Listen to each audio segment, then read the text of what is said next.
Brian Taylor with Wembley, where Crystal Palace had just beaten Manchester City 1-0 to win their first ever trophy, to win the FA Cup. And it was a real backs against the wall performance. I think for anyone here at Wembley that expected Palace to take the game to City, I think that was never going to happen. We know Oliver Glasner's style, how he likes to play in terms of sitting back in a deep block and then exploding on the counter-attack. That is exactly what Palace did, and they did it to perfection, because Eberechi Eze, who of course scored a stunner in the semi-final against Aston Villa, opened the scoring. And at the time, I think Palace had 16% possession, Man City had 84. But it wasn't surprising, because we know Palace like to lure opponents into a full sense of security, and City had all the ball. They did miss a penalty when Omar Marmoush took the ball ahead of Erling Haaland, and his spot kick was saved by Dean Henderson. And we're missing a key talking point really, because Dean Henderson on another day could have gone handled outside the area, but VAR didn't intervene on that one and throw him a red card. I'm glad they didn't, to be honest, because let's have it right. I think Palace were incredibly hard done by here in 2016 against Manchester United. I think Mark Clattenburg has come out and said that, you know, he does have regrets about his performance that day. And you know, look what this means to Palace. I think City, for all their struggles this season, they could have ended up with a trophy and potentially a top 5 finish. But this trophy brings way more to Crystal Palace. I mean, Mateo Kovacic was a fitness doubt, and Pep Guardiola said before the game that I've got a big game on Tuesday against Bournemouth. But if this is not a big game, then it's almost disrespectful to the FA Cup, because this is as big as it gets in English football, really. Other than the Premier League, I think, you know, speak to any football fan, the tradition of the FA Cup has always been huge. So I'm not sure how close Kovacic was to making the cut for that game, but I did find that comment slightly strange, if I'm being honest. You've got the Palace players making their way to the halfway line now to celebrate, soaking it all in. I don't think Oliver Glasner's press conference is going to be beginning anytime soon, because Palace are, rightly so, taking every minute they can to soak it up. It looks like they're having a huddle at the moment, as you can see there on the halfway line, which is incredible. I wrote about, you know, some of the personal struggles that some of these Palace players have endured on the way to this moment. And Dean Henderson, at one point the Manchester United #1 spot was his to lose, but he had long COVID, and David De Gea ended up earning his place back into the squad despite being a club goalkeeper. Sorry, not into the squad, as the first choice goalkeeper. And really, Henderson had to basically make that decision to leave his boyhood club to pursue his dream of playing regular Premier League football. He went on loan to Forest, but even when he went to Palace, you know, he wasn't first choice to begin with. Sam Johnston was, and Sam Johnston has moved on to pastures new to go to Wolves this season. He's not playing regularly there, so I think that says a lot about Henderson's character. We know last year as well, he lost his father, and he also lost George Baldock, the Sheffield United teammate of his, who tragically passed away earlier in the season, and I just think that says a lot about Henderson's mental durability to go through some of the personal issues that he's experienced on his road to this moment, and to play as well as he did today. I mean, everyone will talk about the sending off, or what should have been a sending off, but I'm not interested in that, to be honest. I think the great story here is how good Dean Henderson was today, because he made a number of crucial stops. And Palace did defend well, they really did.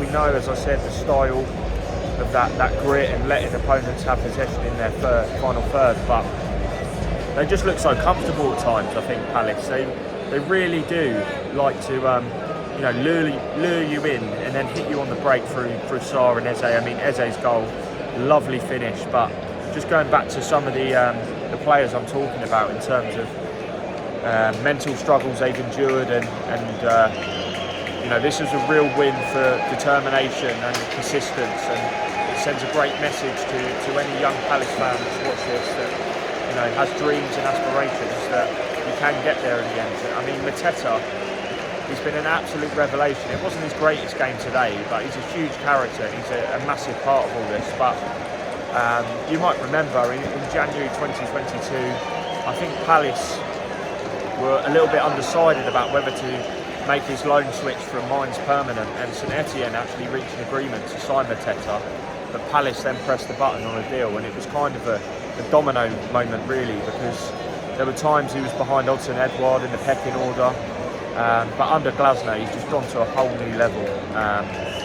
Again, and as I said, it was a difficult game for him today because he didn't see much of the ball, he didn't have much service, but he's just an incredible player, and I really do hope this Palace squad stays together this summer. But the nature of the business, we know a lot of clubs will be looking at their players. Mark Gahey, I mean, there probably is no better way to sign off as Palace captain and to have lifted the club's first ever major trophy.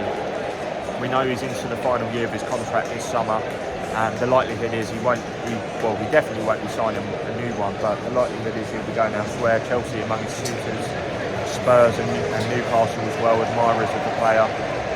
Shame he couldn't finish the match due to that sort of head problem that he had after taking the ball in the face from Adam Wilson, but just incredible. Ismaila Sarr as well, I mean, he was so highly rated at Watford, didn't quite get that big move, went to Marseille. He only scored 3 French league goals last season, and he's basically deemed surplus to requirements. And at first everyone was saying, Michael Elise, he's a top-class player. We know he is because of what he's achieved with Bayern Munich this season. And Sarr wasn't really that kind of player. He was a different style winger. He's direct. Elise likes to come in on his left foot, but Sarr has been so effective. Scored in the quarter-final against Fulham. Cropped up with so many important goals, not least the brace in the semi-final against Aston Villa. So, he's played an instrumental part. Adam Wharton today, and even Daichi Kamada. I mean, again, another nod to the durability and toughness he showed, because at the start of the season it was so hard for him when he first came here. We know the pedigree he has, having played for Eintracht Frankfurt, winning the Europa League under Glasner and going to Lazio. But there was a few disciplinary issues where he got sent off, I think, against Fulham, and he actually gave away a stupid free kick against City last month when City won 5-2 and came back.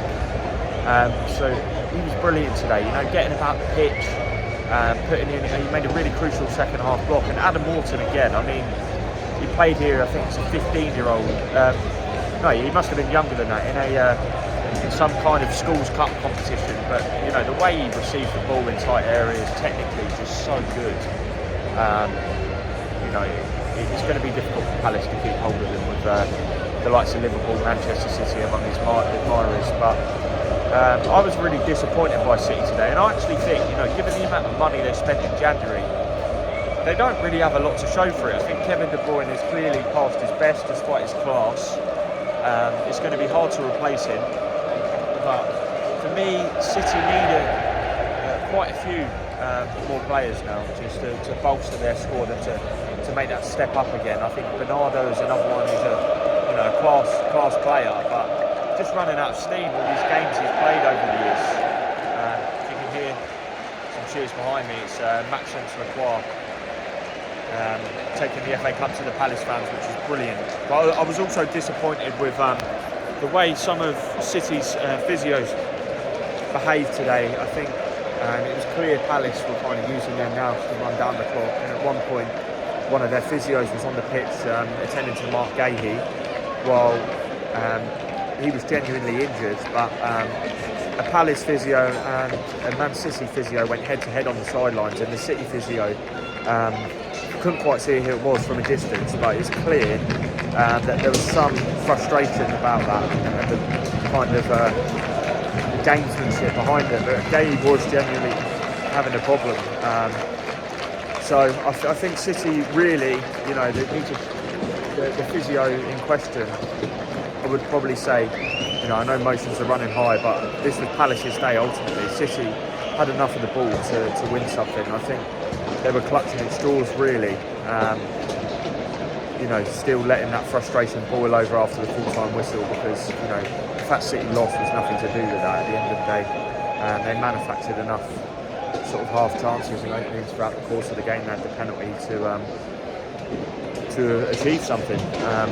But if City get top 5 this season, they can probably still count that as a successful season, given the circumstances that they were once in, where they couldn't win a game for toffee. So interesting how, over the course of the season, the narrative changed, expectations changed. On the basis of this, I'd be surprised if City were up there competing for the Premier League next season, but we know they're looking at a number of players, Tidiane Reinders from AC Milan, they've looked at Morgan Gibbs-White and a couple of others as well. We know there's probably going to have cash to spend, there will be departures, so I think we'll see a different City next season, but they need some signings to actually make that step back up again. So I think Liverpool are going to strengthen and Arsenal too. But just an incredible FA Cup final here, really. It wasn't the best of games, but the emotions in the Palace end, fans have waited their whole life to see a trophy.